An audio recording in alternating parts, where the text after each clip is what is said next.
ডিজাইনটা কার করা সে ব্যাপারে পরে আসছি। তবে একটা কথা বলি, উনি যে কথায় কথায় বলে আওয়ামী লীগকে ক্ষমা চাইতে হবে, কেন ক্ষমা চাইবে আওয়ামী লীগ? আওয়ামী লীগ কি করেছে? রাস্তায় নামলি তোরা, মারামারি করলি তোরা, রাষ্ট্রের সম্পদ ভাঙচুর করলি তোরা, পুলিশের গায়ে আঘাত করলি তোরা। এখন আত্মরক্ষার্থে যখন আইন এবং রাষ্ট্রের সংবিধান মেনে তোদের বিরুদ্ধে অ্যাটেম্প নিল সরকার, অমনি দোষ হয়ে গেল, অমনি গণহত্যাকারীর মব জাস্টিস শুরু হয়ে গেল। তাহলে এখন যে শিক্ষার্থীদের গায়ে তোরা হাত তুলতেছিস, তোদের পুলিশ বাহিনী হাত তুলতেছে, তাহলে সেগুলো কি?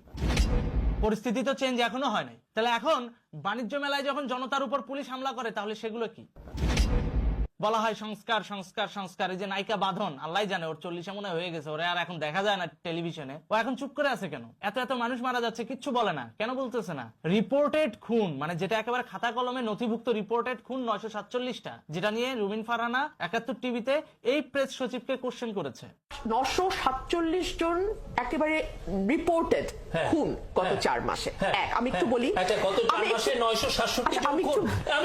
আমি এটা বলি, একটু ধৈর্য ধরেন। আপনি দেখেন 4 মাসে 174টা সাম্প্রদায়িক সহিংসতা, 23 জনের মৃত্যু, 80টি মাজার ভাঙা হয়েছে গত 4 মাসে।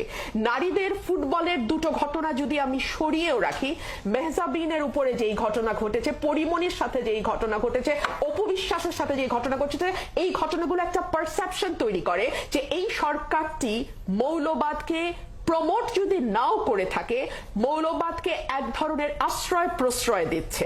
কই আছে কোনো জবাবদিহিতা? এ কেমন সংস্কার যে 947 জন লোক বিগত 6 মাসে অফিসিয়ালি মারা গেল একেবারে কাগজে কলমে নথিভুক্ত হয়ে, আর যেগুলো কাগজে কলমের বাইরে নথিভুক্ত হয় নাই সেগুলোর অবস্থা কি চিন্তা করেন? তাহলে ওগুলা যদি কাউন্টিং এ ধরি, তাহলে তো 1500-2000 লোক মারা গেছে খোদ এই ইউনূস সরকারের শাসনামলে। তাহলে ইউনূস সরকার কেন গণহত্যাকারী হবে না? প্রেস সচিব শফিকুল আলম আজ পর্যন্ত প্রধান উপদেষ্টার ব্যর্থতা নিয়ে জনগণের সামনে জবাবদিহিতা করেছে? করে নাই। আজ পর্যন্ত ইউনূস সরকার কি এই ব্যর্থতার দায়ে জনগণের কাছে ক্ষমা চাইছে? তাহলে আওয়ামী লীগের সভানেত্রী শেখ হাসিনা সহ আওয়ামী লীগের সিনিয়র নেতারা কেন ক্ষমা চাইবে? ও পুলিশ গুলি করছে এই অজুহাত দিবা? 7.62 গুলি তো বাংলাদেশের সরকারের পারচেজ করা গুলি না, এটা আসলো কোথা থেকে? তোমাদেরই মেটাকুলাস ডিজাইন করা প্ল্যানের অংশ, তোমরা নিজেরাই স্বীকার করেছো। তাহলে তোমাদের গণহত্যার দায় তোমাদেরই নিতে হবে। এখানে আওয়ামী লীগ কিংবা শেখ হাসিনা দায়ী নয়, কারণ তোমরা রাষ্ট্রের ভিতরে থেকে রাষ্ট্রের বিরুদ্ধে গোপনে ষড়যন্ত্র করেছো। এর দায়ভার সম্পূর্ণ তোমাদের। এনএসআই ডিজিএফআই এরও দায়ী আছে, কারণ তারা ষড়যন্ত্র বাস্তবায়নের আগে এটা আইডেন্টিফাই করতে ব্যর্থ হয়েছে।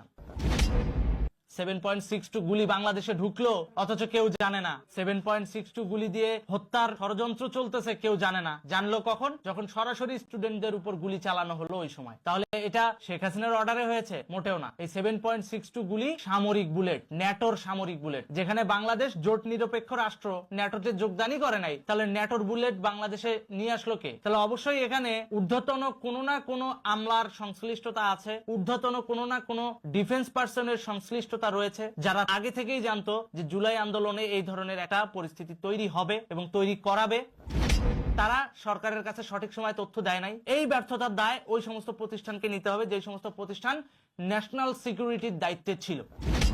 এই ব্যাপারে